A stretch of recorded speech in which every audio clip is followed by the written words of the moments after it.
எல்லாருக்கும் வணக்கம். நான் Hema Subramanian. Welcome to home cooking Tamil. இன்னைக்கு நான் உங்களுக்கு ஒரு ஹெல்த்தியான சூப் ரெசிபி செஞ்சு காட்ட போகிறேன். இது காளான் சூப். இது ரொம்ப ரிச்சாக, ரொம்ப ஃப்ளேவர்ஃபுல்லாக இருக்கும். இது ஒரு நல்ல ப்ரோட்டீன் ரிச் சூப். ஸோ இந்த காளான் சூப் எப்படி செய்யறதுன்னு பார்க்கலாம்.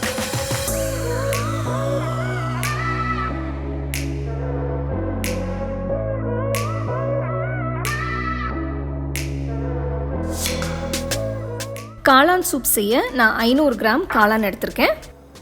இது பட்டன் மஷ்ரூம்ஸ். இதை நல்லா கழுவிட்டு கொஞ்சம் நல்லா க்ளீனாக தொடச்சி வச்சுருக்கேன். இந்த மாதிரி ஸ்லைசஸை நறுக்கிட்டு எடுத்து வச்சுருங்க. கடாயில் 50 கிராம் உப்பில்லாத வெண்ணெய் போடுங்க. இதில் 5 பல்லு பூண்டு மெலிசா நறுக்கி போடுங்க. 2 பெரிய வெங்காயம், இதையும் மெலிசா நறுக்கி போடுங்க.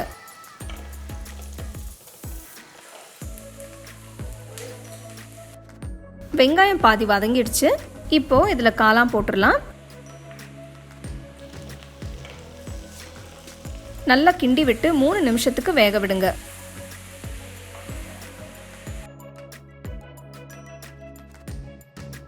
காளான் தண்ணி விட ஆரம்பிக்குது. இப்போ இதில் உப்பும் மிளகுத்தூளும் போடலாம். நான் 1 டீஸ்பூன் உப்பு போடுறேன். உங்களுக்கு தேவையான அளவு உப்பு நீங்கள் போட்டுக்கலாம். அடுத்து ஃப்ரெஷ் மிளகுத்தூள் போடுறேன்.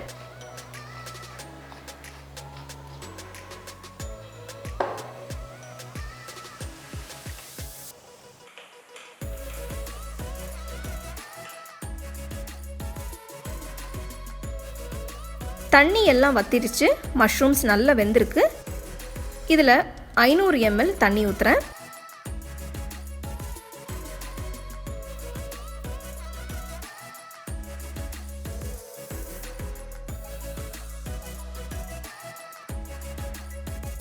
பத்து நிமிஷத்துக்கு மீடியம் ஃப்ளேமில் காளானை கொதிக்க விடுங்க.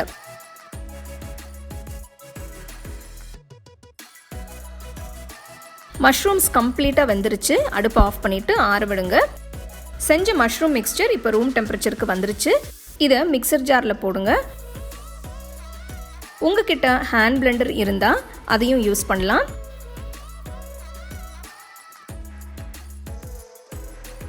நல்ல விழுதா அரைங்க.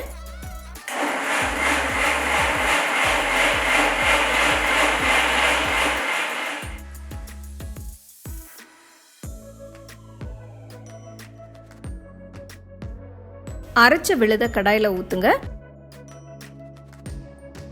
மிக்ஸி ஜாரில் 1 கப் தண்ணி ஊற்றி இருக்கிற எல்லா விழுதையும் எடுத்து கடாயில் ஊற்றிடுங்க. பார்த்தீங்கன்னா சூப் கொஞ்சம் கெட்டியாக இருக்குது. அதனால நான் இன்னொரு கப் தண்ணி ஊற்றி மிக்ஸ் பண்ண போகிறேன்.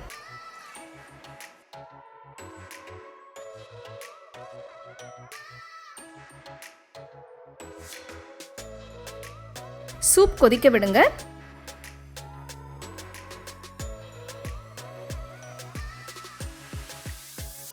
பார்த்தீங்கன்னா நல்ல திக்காக க்ரீமியாக இருக்கிற காளான் சூப் இப்போ ரெடி.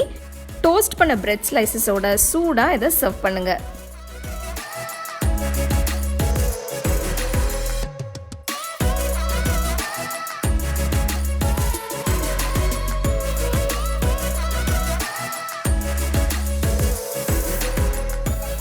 பார்த்தீங்க இல்லையா, அந்த காளான் சூப் எவ்வளோ திக்காக, எவ்வளோ ரிச்சாக இருக்குது.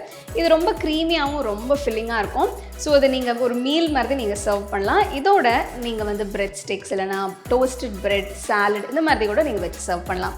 எல்லாருக்குமே ரொம்ப விரும்பி சாப்பிடுவாங்க. ஸோ கண்டிப்பாக இந்த ரெசிபியை நீங்கள் ட்ரை பண்ணி ரசித்து சாப்பிடுங்க.